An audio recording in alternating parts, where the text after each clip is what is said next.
People call you too sensitive, too emotional, too reactive, too affected by micro-moments. So you did what anyone would do. You internalized the label. You decided something was fundamentally broken inside you. But here's what nobody ever told you. What looks like oversensitivity is almost always overtraining. Your nervous system didn't malfunction. It mastered a survival strategy that you never consciously chose. And until you understand which one you're running, you'll keep mistaking adaptation for weakness. Let me say this again because it matters. Hyperawareness is not personality. Hypervigilance is not intuition. Feeling everything is not a flaw. It's a trained response. Some children grew up in homes where love was conditional on performance, emotions shifted without warning, silence meant danger was coming, approval was given. Then immediately withdrawn, conflict appeared like a trapdoor. In those environments, reading people wasn't optional. It was oxygen. So, your brain made a logical decision. I will learn to detect emotional danger before it arrives. And you became brilliant at it. Brilliant at noticing tone shifts. Brilliant at reading facial microexpressions.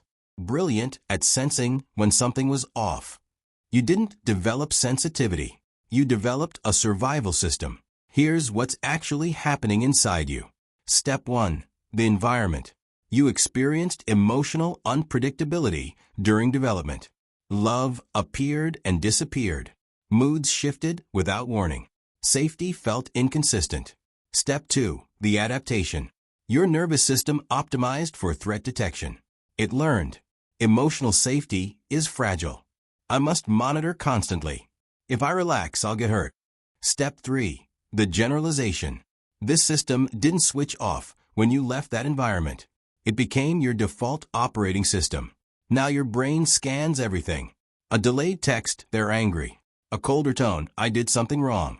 A shift in atmosphere, danger approaching. A pause in conversation, they're disappointed. Step 4. The misinterpretation. You interpret this as being too sensitive, when really, you're operating on high alert mode 24/7. And high alert mode is exhausting. Let me describe what this looks like in real life.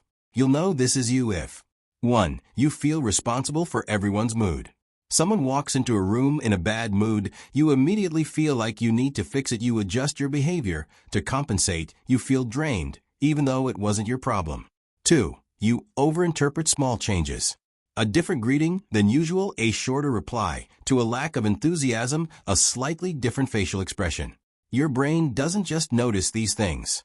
It catastrophizes them. 3. You replay conversations obsessively. Was that tone different? Did I say something wrong? Are they upset with me? What did I miss? You're not being dramatic.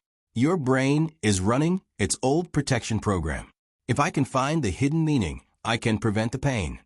4. You apologize too much. For having feelings, for needing space, for expressing needs, for existing loudly. Because somewhere, you learned that taking up space was dangerous.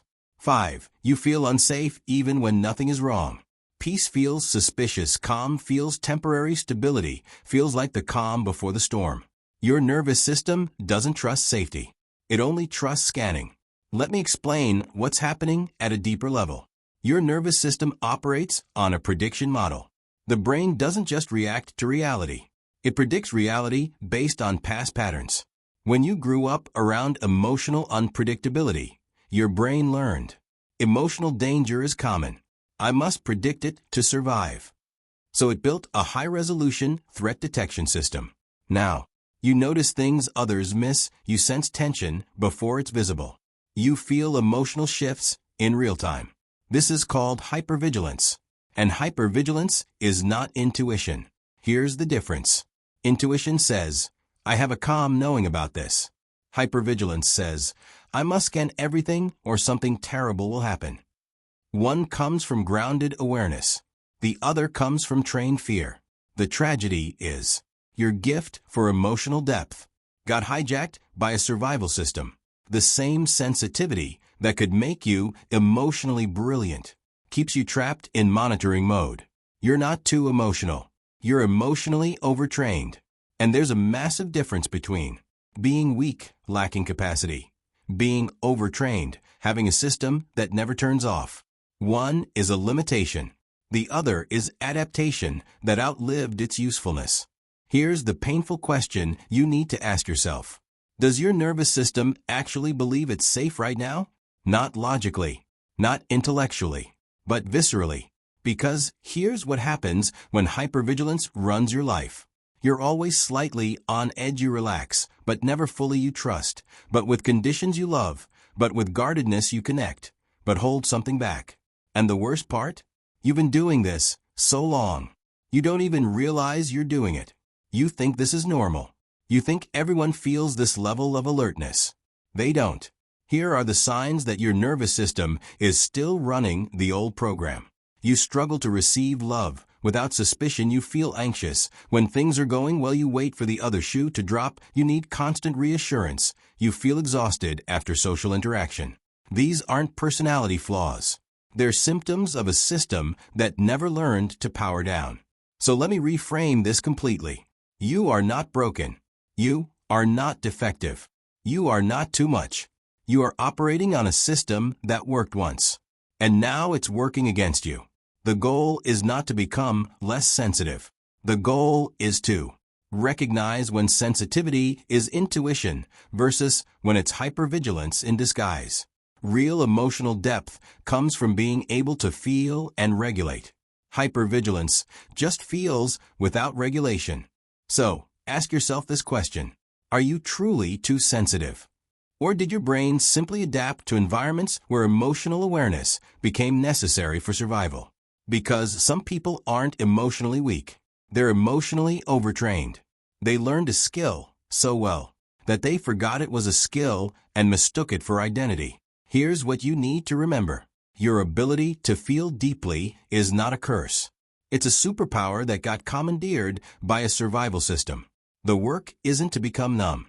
The work is to reclaim your sensitivity from survival mode and return it to connection mode. And it starts with one sentence. I do not need to predict every emotional outcome to survive. Say it again. I do not need to predict every emotional outcome to survive.